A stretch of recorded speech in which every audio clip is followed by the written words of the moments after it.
안녕하세요. 저는 30대 중반의 여자입니다. 우연히 다른 분이 써낸 예비 신물관의 사연을 읽다가 저의 지난 일화가 겹쳐지면서 이렇게 사연을 적어보게 되었어요. 불과 몇 달 전 일인데도 여전히 어제 일어난 것만 같이 껄끄러운 기분이 드는 경험이랍니다. 사연을 적어보다 울컥하는 마음에 화를 낼지도 모르는데 구독자분들께서 너그럽게 봐주시면 감사하겠습니다. 저는 결혼하고 싶던 평범한 여자였어요. 부모님께서 서로 사이가 좋게 오랜 시간 행복히 살아오셨고 자식 낳아 키우며 이성적이다 싶을 만한 결혼 생활을 해오셨기 때문에 저도 당연스레 결혼을 해야 하는 것이라고 생각했었어요. 일도 놓치고 싶지 않지만 결혼도 놓치고 싶지 않았달까요? 하지만 생각보다 결혼이 원하는 타이밍에 가기 힘든 거더라고요. 하고 싶었지만 남자친구와 타이밍이 안 맞아 그 길로 이별을 하게 된 적도 있었고, 어쩔 땐 제 일이 너무 바쁘고 신경 쓸 것이 많아 결혼 생각이 들지 않은 적도 있었죠. 왔다 갔다 하는 타이밍 속에서 막연한 결혼을 꿈꾸던 중 전 남친을 만나게 되었답니다. 소개팅으로요. 그간에 많은 연애를 해본 건 아니었지만 그래도 고등학교 때 풋풋했던 첫사랑을 시작으로 여러 번의 연애 경험이 있었고요. 그렇게 서로 다른 남자들을 만나오면서 30 중반이 되고 나니 나름 나에게 잘 맞고 좋은 남자가 누구인지에 대해서 판가름을 할 수 있는 정도는 되었던 것 같습니다. 결혼을 하기로 약속했던 전 남친도 딱 그렇게 제 촉이 좋은 사람이었죠. 그래서 더 늦기 전에 얼른 시집을 가야겠다고 마음을 쉽게 먹을 수 있었고요. 전 남친은 저랑 비슷한 계열에서 근무를 하는 비슷한 월급쟁이의 직장인이었고요. 근무하는 회사 위치도 비슷해서 연애 처음 3개월 동안은 점심시간에 만나 점심 데이트도 즐거웠습니다. 퇴근하면 같이 중간 지점에서 만나 중간 어딘가에서 데이트를 하다가 집으로 돌아가기도 했고, 하여간 가까이에서 일을 하다 보니 만나기는 수월했어요. 처음부터 먼저 결혼 얘기를 꺼내면 부담스러워할까 싶어서 저 혼자 애를 태웠는데 다행히 나이대가 비슷해서 그런지 전 남친도 결혼하고 싶어 했고요. 그러다 보니 이렇게 만나서 데이트를 쪼개 하느니 차라리 얼른 결혼해서 살림을 합쳐보자는 쪽으로 방향을 가다듬게 되었답니다. 그렇게 저희는 연애를 해본 지 4개월 정도가 되자마자 새그머니 결혼 얘기를 나누게 되었죠.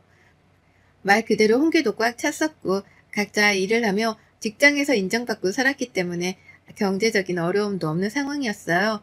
연애 당시에는 서로의 부모님에 대해서 깊숙이 얘기를 나눌 일이 없어서 잘 몰랐지만 결혼 얘기를 꺼내면서 대화를 나누다 보니 각자의 부모님들도 노후 준비는 잘 해놓으셨더라고요. 저희 부모님께서는 아빠가 여전히 직장을 다니고 계셨고 엄마는 자영업을 하고 계셨기 때문에 여전히 벌이가 있으셨답니다. 노후 걱정은커녕 제발 일 좀 그만하시라고 뜯어 말려야 할 정도로 돈은 넉넉히 벌어오고 계셨어요. 전 남친의 부모님께서는 여전히 일을 하는 건 아니셨으나 예비 시아버님은 큰 대기업을 다니셨었고 은퇴를 하며 받은 퇴직금이 엄청났는데 그걸 경기도의 한 빌라를 매입해서 세를 주고 월세를 꾸준히 받아오고 있다고 하더라고요. 그걸로 가정주부신 예비 시어머니랑 퇴직을 한 예비 시아버지는 돈 걱정 없이 살고 계신다 하셨고요. 고지곳대로 전 남친이 하는 말이었습니다. 제가 뭐 주제넘게 서류를 가져오라느니 그 말의 증명을 하라느니 말을 할 수 없었기 때문에 전 이 말을 다 믿었습니다. 그러고 나서 보니 남친은 더욱 결혼 상대적으로는 완벽한 남자였죠. 요즘 세상의 젊은 사람들이 결혼해서도 자기 밥벌이하고 집 사는 것도 힘들어 죽겠어 하는데 시부모 뒷바라지까지 해줘야 하는 건 가혹한 처사였으니까요. 그래서 전 경제적 어려움도 없을 거라 생각되던 전 남친과 함께 적극적으로 결혼을 밀어붙이면서 예비 시부모님께 인사를 드리러 갔어요. 꼭 밖에서 만나자고 하시길래 식당 하나를 잡았고 거기서 밥을 먹으며 인사를 나눴는데요. 별말은 안 하셨고 기본적인 것들만 물어보시며 니들이 결혼하는 건데 라고 하시더라고요. 독립된 자녀가 결혼하는 거니 당신들은 그냥 도울 거 있으면 돕기만 하겠다는 의사를 몇 번이고 필요하셨답니다. 그러니 저로서는 뭐 이런 100점짜리 시부모님이 다 있으신가 싶어 땡 잡았다 싶었죠. 이거 해달라 저거 해달라는 사람들이 넘쳐난다는데 제 애비 시부모님께서는 전혀 그러질 않으셨으니까요. 딱 하나 식사를 마치고서 전남친을 포함해 아무도 결제를 하려고 하지 않길래 제가 영수증을 직접 들고 계산을 했던 게 걸리긴 했는데요. 결혼해서 엮일 가족들인데 밥 한 끼 사드리는 게 뭐 대수일까 싶었습니다. 그래서 그냥 제가 결제를 한 것에 대해서도 큰 불만은 없었습니다. 하지만 이것이 저의 미천한 실수였어요. 곧 눈뜬 장님이 될 복선이라는 걸 이땐 전혀 상상하지 못했기 때문이었죠. 인사를 드린 후 시부모님이 말씀하셨던 것처럼 저희 커플은 저희 주도하에 결혼을 준비해갔어요. 우리가 결혼하는 거니까 알아서 내버려 두겠다 하신 시부모님의 말씀대로 저희는 정말 저희가 원하는 대로 일단 결혼 준비를 했습니다. 둘이서 모아놓은 통장부터 깎고 거기서 쓰기가 용이한 한도에 맞게 식장도 알아보고 스드메 예약 등 모든 걸 차질 없이 진행해 갔어요. 제 성격 자체가 워낙 작은 거 하나도 허투루 놓치지 않고 챙겨야 하는 타입이었기 때문에 내 결혼식인 만큼 모든 걸 완벽하게 진행해 보고자 했죠. 그게 설령 잘못된 방향으로 가고 있었다고 할지라도 당시에 결혼을 한다는 것만으로 너무 꿈에 부풀어 있었기 때문에 잘 알아차리지 못했답니다. 그리고는 정말 순식간에 결혼 준비를 마쳤어요. 중간에 결혼 날짜는 저희 집에서 정해와서 그걸로 양가가 합의해서 결정했고요. 제가 그리 결혼을 늦게 하는 것도 아니었지만 일단 정년기이기도 했고 주변의 제 모든 친구들은 이미 결혼을 했었거든요. 이게 참 주변 환경이 이렇다 보니 나도 빨리 하고 싶다는 생각이 더욱 강하게 들기도 했습니다. 그래서 결혼식 날짜도 식장이 비어있는 가장 빠른 날을 발견하자마자 저희 부모님과 상의해서 바로 결정을 내렸고요. 그렇게 저는 코앞에 결혼 날짜를 두고 혼자 다이어트도 하고 피부 관리도 하며 나름 신부 관리를 받고 살았어요. 그게 재미이기도 했고요. 근데 애비 시어머니가 그쯤부터 연락이 오더라고요. 결혼 날짜도 다 잡고 스드메 예약도 다 해놔서 이제는 정말 날짜만 닥치면 식을 올리게 되던 그 시기에 말입니다. 처음엔 아주 단순한 안부 인사였어요. 애비 며느리야 잘 지냈니? 라고 하면서요. 먼저 연락을 해주신 애비 시어머니의 문자에 너무 죄송스럽더라고요. 제가 먼저 인사를 못 드린 것에 대해서 말이죠. 그래서 연락도 정말 열심히 받았고 먼저 문자 주셔서 감사하다며 제가 막 다음 약속도 잡았습니다. 밖에서 밥도 먹고 차도 마시고 쇼핑도 가자며 어머님의 인사 문자에 격하게 반겨가며 약속을 잡았어요.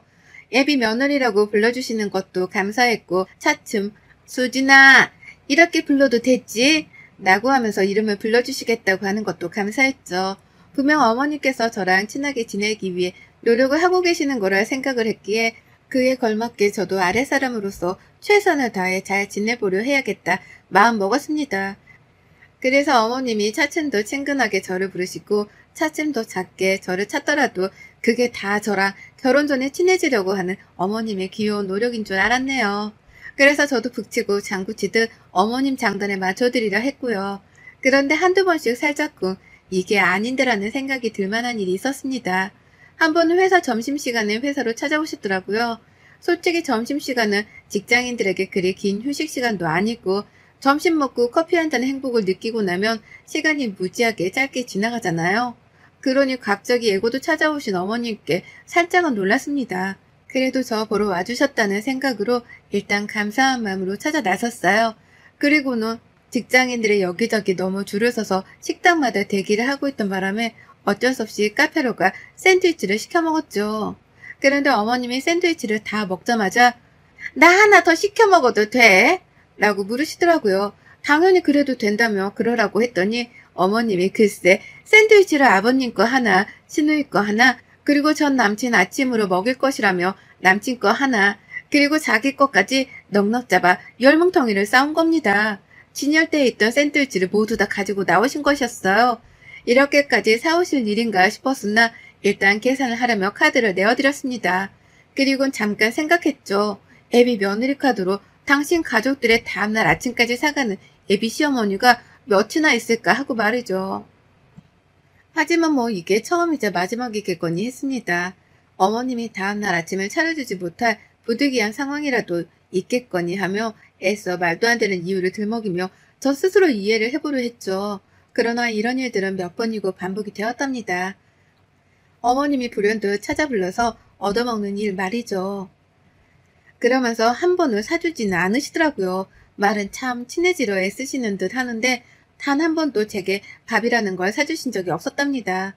전 그때까지도 아직 전 남친의 집을 한 번도 가보지 못한 상황이었는데 집으로 초대조차 해주질 않으셨어요.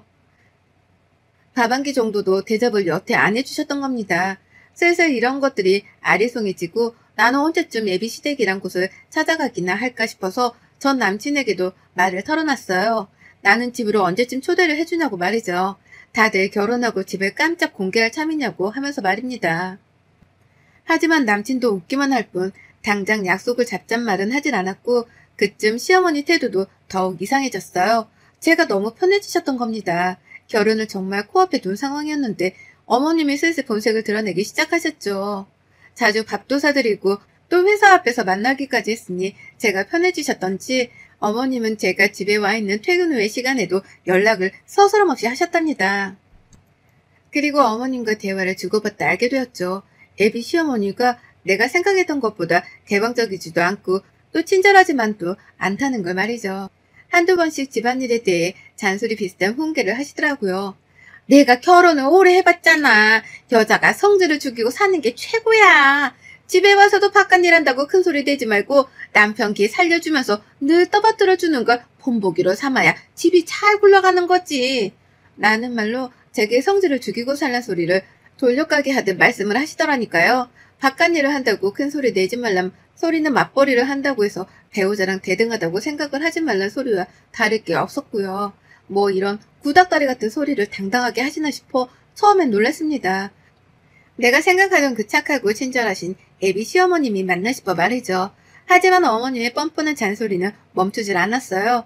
맞벌이를 하되 큰 소리는 내지 말고 살라 하면서 어디 돈 나갈 일이 있으면 저부터 찾기 시작한 거죠. 간단히 밥을 먹을 때에도 며느리한테 밥을 얻어먹고 싶다며 제 카드를 꺼내게 하고 남친이랑 시부모님이랑 넷이서 다 같이 밥을 먹은 적도 있었는데 그때도 며느리 카드를 써보자면서 저에게 계산을 하도록 주도하셨답니다. 그때까지도 저는 아직 시댁을 가보지 못한 상태였고 단 한 번은 시부모님께 얻어먹어보지 못했네요. 대기업 다니다가 퇴직하고서 억대 퇴직금을 받은 걸로도 모자라 경기도 빌라 하나를 사서 월세를 받으며 사신다더니만 이건 뭐 말만 넉넉할 뿐 보기엔 상그지가 따로 없었답니다. 슬슬 이상하단 감이 커져갖고 그쯤부터 저도 남친에게 집에 좀 데려가 달라고 한다거나 네가 밥을 사보라며 고집을 부리는 듯 속으로만 감추고 있으려던 속마음을 꺼내기 시작했죠. 그리고는 결혼을 거의 일주일 남겨놓은 상황에서 결국 시어머니가 제게 시한폭 돈을 떠넘겨주고 마셨답니다. 결혼을 코앞에 뒀었기에 신부가 도망을 가지 못할 것이라고 생각을 하셨더라고요. 스즈메 예약도 다 해놓고 식장 예약도 다 되어버린 상황에서 모든 걸 뒤집을 수 없다는 걸 시어머니는 아셨던 겁니다. 그래서인지 결혼을 일주일 앞뒀던 그 중대한 시기에 시어머니는 드디어 저를 시댁으로 초대하셨답니다. 감격스러운 순간이었죠. 그와 동시에 속마음은 굉장히 알딸딸했고요. 이게 이렇게 찾아오기 힘들 일이었나 싶으면서도 이제서야 나를 초대한 것엔 이유가 있으리라 싶었습니다. 그리고 아니나 다를까 집에 가니 난리였죠. 넉넉할 줄 알았던 예상과는 달리 시댁은 너무 후줄근하더라고요. 그간 왜 그렇게 며느리 카드를 못 써서 안달이었나 짐작이 될 정도로 시댁의 집안 사정은 보잘것이 없었습니다. 아주 평범하지만 허름하다면 허름하다고 할 수 있는 오래된 빌라의 2층 집이었던 시댁은 안에 들어가 보니 26평 조금 넘을 것만 같은 작디 작은 집이었고요. 이상하다 싶어서 남친을 쳐다보니 남친은 자기 집안에서 제 시선을 자꾸만 회피하더라고요. 할 말이 없다는 듯이 말이죠. 그 틈을 노려 시어머니는 이렇게 말씀을 하셨죠. 이제 너희들이 결혼을 코앞에 두고 있고 어찌 보면 벌써 우리 가족이 된 거나 다름이 없으니 말을 해야지. 확실하게 시작을 하고 결혼 생활을 하는 게 너희도 좋고 우리도 좋으니까. 라고요. 각자 결혼해서 사는 독립된 인생이라고 말씀하실 때는 언제고 이제 와서 할 말은 하고 결혼 생활을 시작하라는 불안한 말을 넌지시 던지셨답니다. 그리고 결국 들어서 안 될 말이 들려왔죠. 어머님은 반쯤 멘붕에 빠져 내가 어디에 있는지도 감이 안 오는 저에게 잠시의 뜸도 안 들이고 이렇게 말씀하셨어요. 이제 결혼하면 네가 우리 집에 월 30만 원씩은 보내라.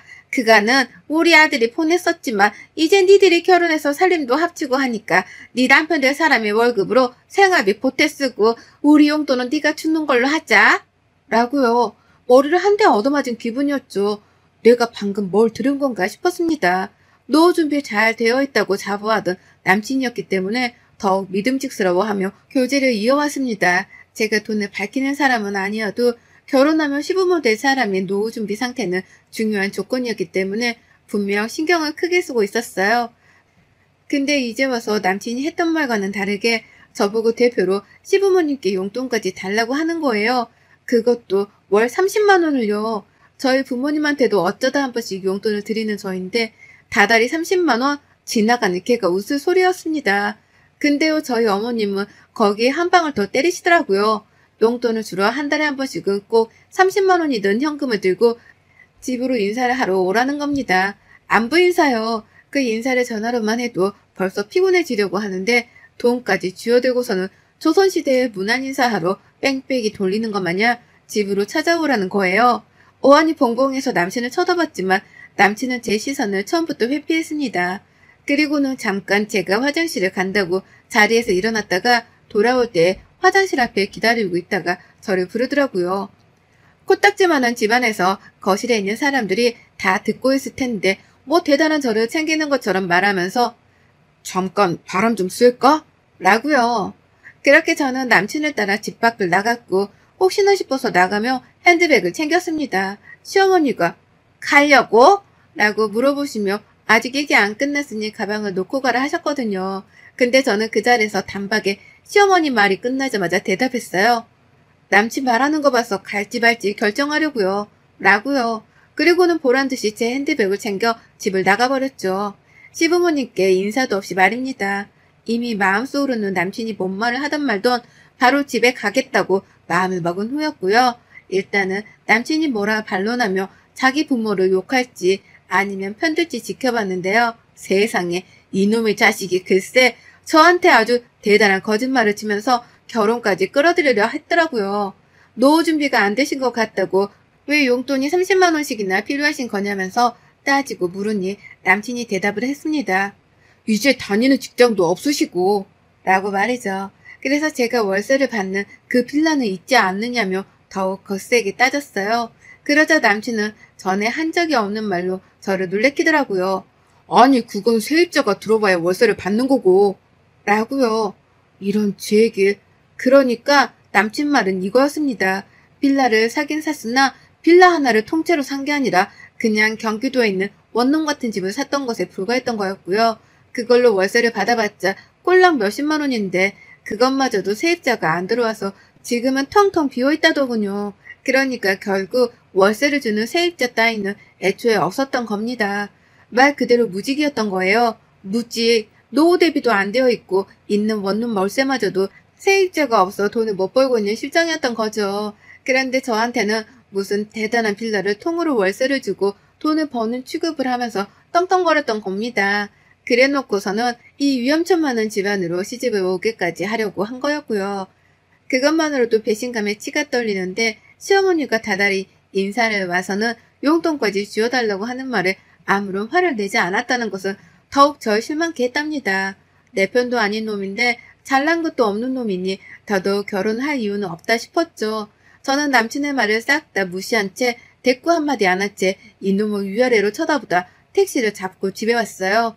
말도 섞고 싶지 않아서 따라오려고 하는 남친을 멈춘 채 상종하기도 싫으니까 더 따라오지 마.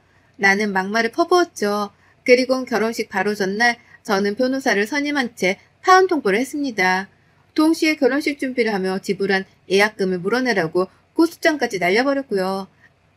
저한테 노후 준비가 잘 되어 있다고 거짓말을 한 것, 그리고 그간 막무가내로 회사에 찾아와서는 점심값으로 지불하게 한 사소한 금액들까지 싹 다 내용 증명을 보내어 갚아내라고 통보를 했답니다. 이런 집안인 줄 알았으면 애초부터 결혼 따위를 할 마음을 먹지 않았을 거라며 남친에겐 다시 엮이지 말자 욕도 한 바가지 퍼부었네요. 우리 둘을 소개시켜준 사람이 남친네 회사를 다니는 제 대학 선배였는데 싹 다 꼰질러 버리기 전에 물어낼 돈만 물어내고 끝내자고 통보를 하니 남친은 회사라도 다니며 밥벌이를 해야 한다 싶었던지 고소장이 제대로 접수되기 전에 모든 결혼 비용, 예약금을 제게 토해냈답니다. 그리고 마지막 말로 나 진짜 쪽팔린다 라고 하더라고요. 청첩장도 다 돌리고 결혼한다 떵떵거려놨는데 이제 와서 파혼당하고 돈 물어내고 직장 때문에 파혼당하며 찍소리도 못 내고 자기 처지가 비참하고 쪽팔린다며 제 앞에서 흐느껴 울더라고요. 우리가 왜 이렇게 되었냐며 이제 와서 청승 떨듯이 절 붙잡으려 하는데 저는 바보가 아니었어요. 이런 놈한테 시집을 가게 되면 내 앞으로의 인생이 구질구질한 구렁이에 빠질 게 뻔하다는 걸 너무나 잘 알고 있었답니다. 그래서 전 남친이 눈물을 보이던 그걸 흘리던 아무런 반응을 보이지 않은 채 이놈의 눈깔만 노려봤답니다. 그리곤 다른 여자한테 더 피해주지 말고 제발 혼자 살아 평생! 라는 덕담을 남긴 채 헤어졌죠. 그게 제가 본 전 남친의 마지막 모습이었답니다. 애비 시부모님 연락처는 그 집에 갔다가 나온 당일날 바로 차단을 했고요. 애비 시모는 굴러들어올 뻔한 돌을 빼낸 게 마음 아팠던지 그 두 번을 제 회사까지 찾아왔는데 그때 제가 전 남친한테 발악을 하며 꼰지르니 남친이 허겁지겁 달려와 자기 엄마를 데리고 도망쳤답니다. 제가 그랬거든요. 니네 회사에 니네 집안 궁상인 거 싹 다 터뜨리고 파혼 책임 묻기 전에 니네 엄마 데리고 꺼져. 라고 말이죠. 그렇게 저는 결혼을 하루 앞둔 전날 남친과 파혼을 했어요. 그리고 다시 서른 중반인 지금 싱글이 되었답니다. 결혼을 할 사람은 단박에 파악도 하고 잘 선택할 거라 자신 있어 하던 저였는데요. 이번 경험을 통해서 다시금 깨우쳤네요. 결혼이란 것만큼은 정말 신중하고 또 신중해야 한다는 걸 말이죠. 그래서 전 아무래도 당분간은 혼자인 솔로를 즐기면서 다가온 지금의 정적을 조금이라도 더 즐겨보려 합니다. 마음 가다듬고 언젠가 다시 찾아올 좋은 사람을 만나길 기다리며 만족하려 살려고 노력 중이네요. 속으로 끙끙거리며 품고 있던 저만의 사연이었는데 이렇게라도 사연 속에 털어놓고 나니 속이 시원합니다. 예비 신부님들 부디 저 같은 꼴 당하지 말고 신중하고 또 신중하세요. 결혼은 코앞에 두고도 예비 시댁을 한 번도 못 가봤다면 지금이라도 당장 정신 차리시고 집안으로 쳐들어가 보시길 추천드립니다. 여러분의 생각은 댓글로 남겨주세요. 오늘도 시청해주셔서 정말 감사합니다.